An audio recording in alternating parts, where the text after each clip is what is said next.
Halo Akum Indonesia. Bagi teman-teman yang sedang mengikuti Latsar, nah berikut ini saya akan share tentang contoh rancangan aktualisasi dan sistematikanya. Oke, simak terus videonya berikut ini.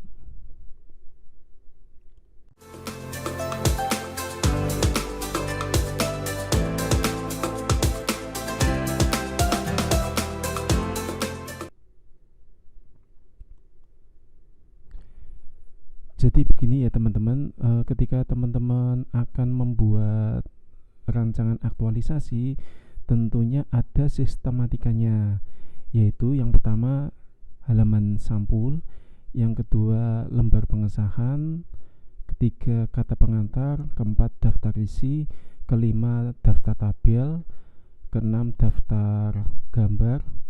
Kemudian ada bab 1 pendahuluan, bab 2 tinjauan pustaka, bab 3 rancangan aktualisasi, kemudian 3.1 unit kerja, 3.2 isu yang akan diangkat, 3.4 dampak jika isu tidak terpecahkan, kemudian 3.4 gagasan pemecahan isu, 3.5 materi kegiatan yang akan dilakukan, 3.6 analisis dampak kegiatan, 3.7 dampak jika nilai-nilai aneka tidak diterapkan dalam tugas dan jabatan peserta. Kemudian bab keempat yaitu penutup meliputi kesimpulan dan saran. Kemudian terakhir daftar pustaka. Nah, untuk lebih jelasnya kita akan share tentang contoh rancangan aktualisasinya berikut ini. Nah, ini adalah salah satu contoh rancangan aktualisasi dari teman saya. Dia itu mengambil judul yaitu pembuatan aplikasi peminjaman aula dinas pekerjaan umum dan penataan ruang Kabupaten Purworejo tahun 2019. Ini adalah halaman sampulnya. Kemudian ini biasa disusun oleh ini. Kemudian nama pelatihannya. Terakhir di sini ini lembaga pelatihannya. Oke, kemudian halaman kedua yaitu lembar pengesahan. Lembar pengesahan ini seperti ini. Ini ada judulnya tadi. Kemudian ini pembuatnya siapa, nama, NIP, jabatan. Kemudian ditulis disetujui untuk disampaikan pada seminar rancangan aktualisasi pelatihan dasar golongan berapa, angkatan berapa, tahun berapa. Seperti itu ya. Kemudian di sini ditandatangani penguji, mentor dan coach. Untuk pengujinya di sebelah kiri, mentornya di tengah-tengah, dan coachnya di sebelah kanan. Ini seperti ini. Kemudian mengetahui kepala lembaga diklatnya ini. Kalau misalkan teman-teman di BPSDM provinsi, ini nanti yang mengetahui kepala BPSDM provinsi.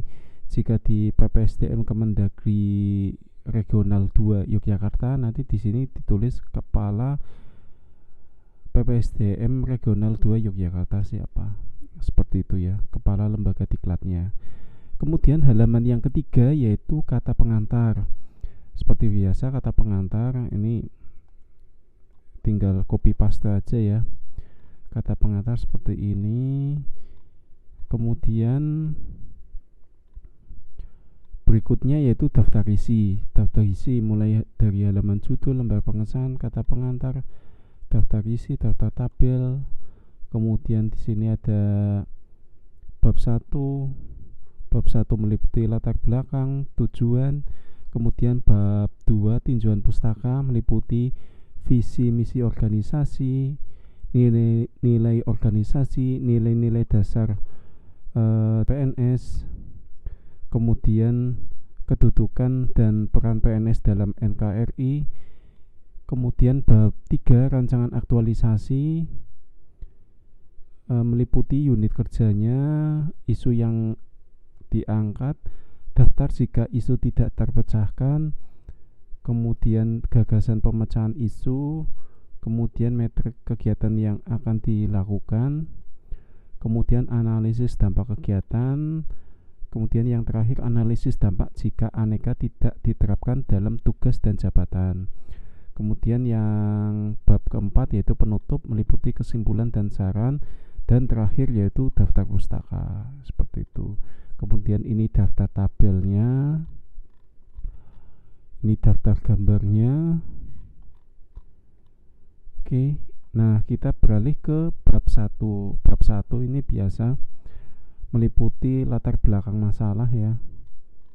Kemudian setelah itu tujuan, ada tujuan umum, tujuan khusus, seperti itu. Kemudian bab kedua yaitu tinjauan pustaka.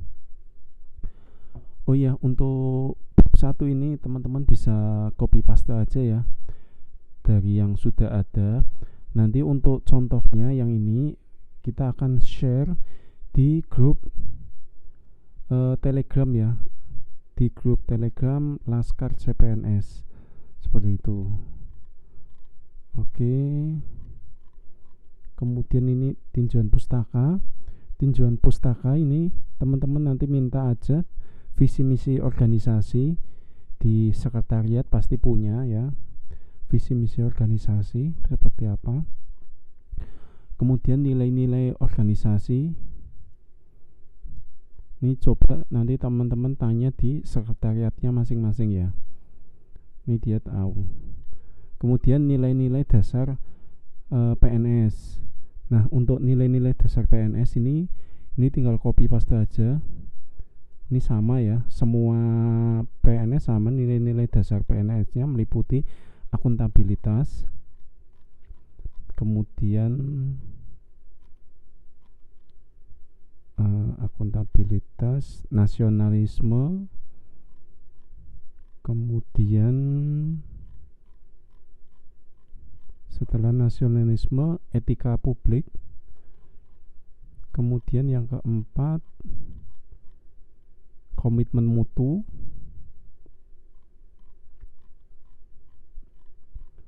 kemudian yang terakhir yaitu anti korupsi. Ini dijabarkan, jadi teman-teman tinggal copy paste aja nanti dari contoh yang akan saya share ya, tidak perlu membuat lagi.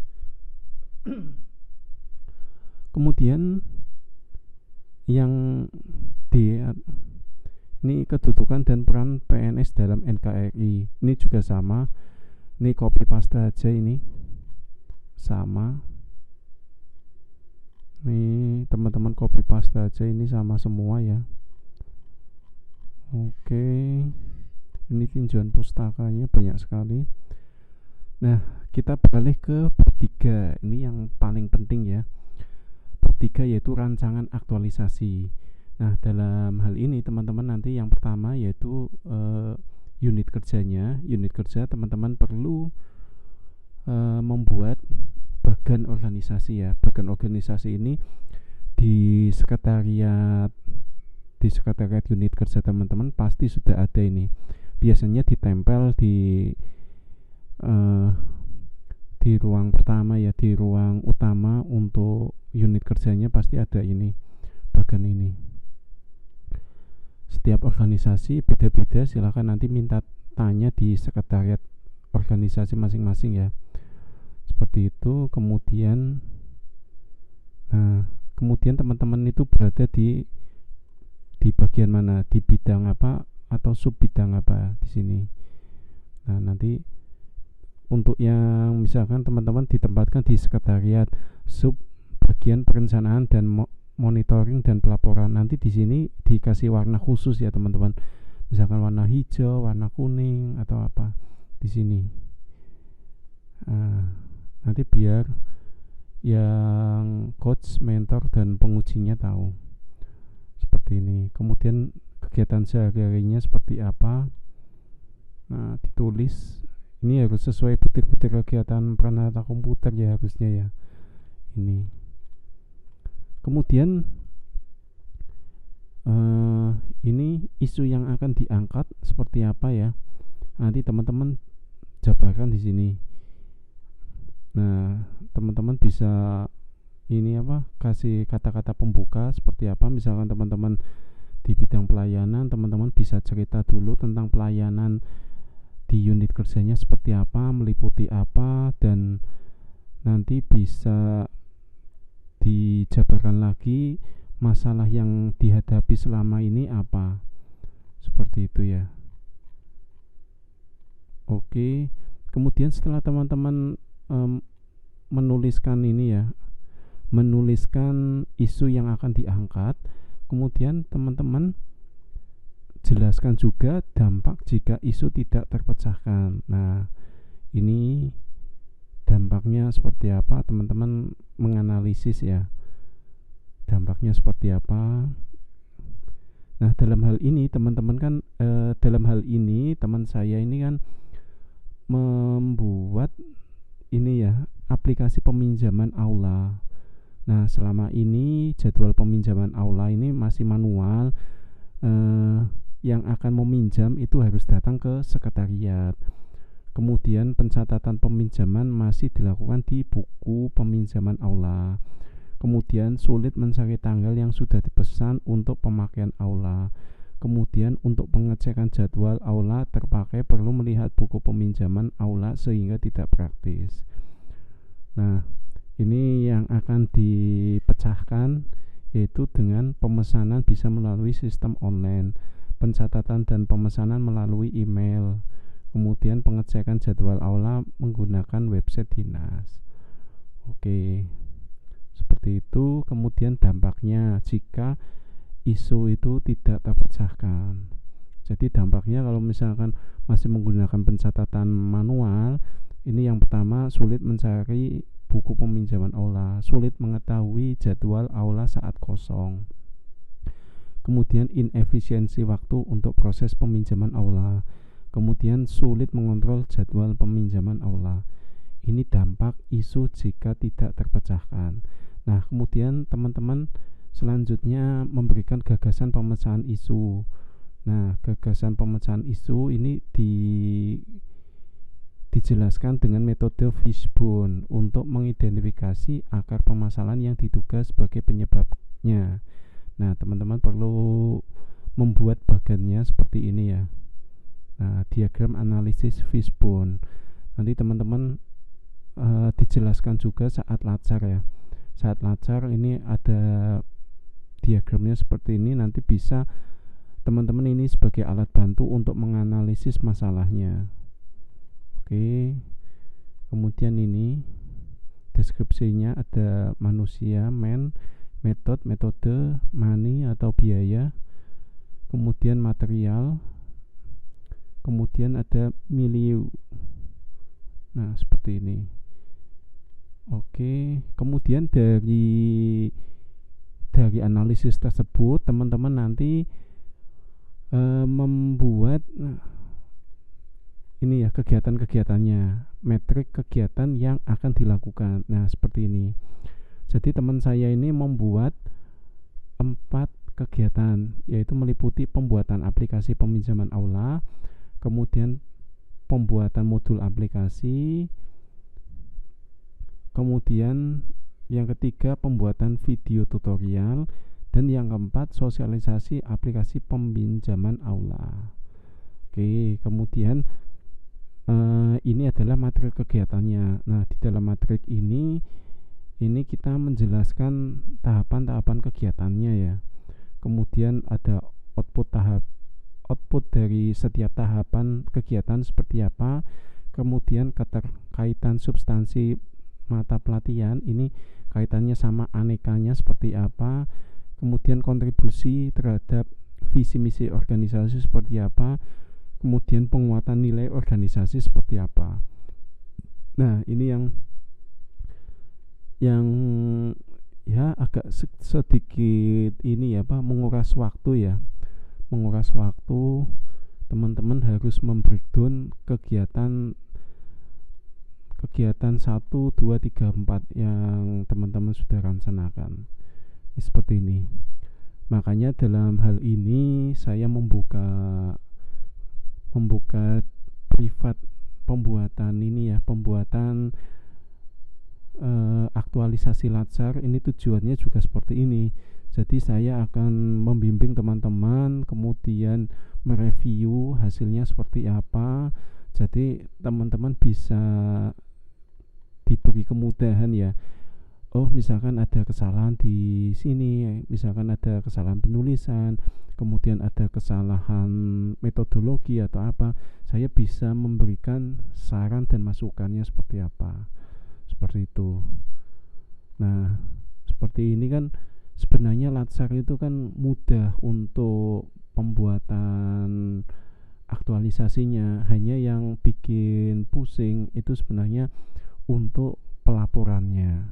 Sistem pelaporannya banyak kegiatan administrasinya ya dibandingkan untuk kegiatan nyatanya.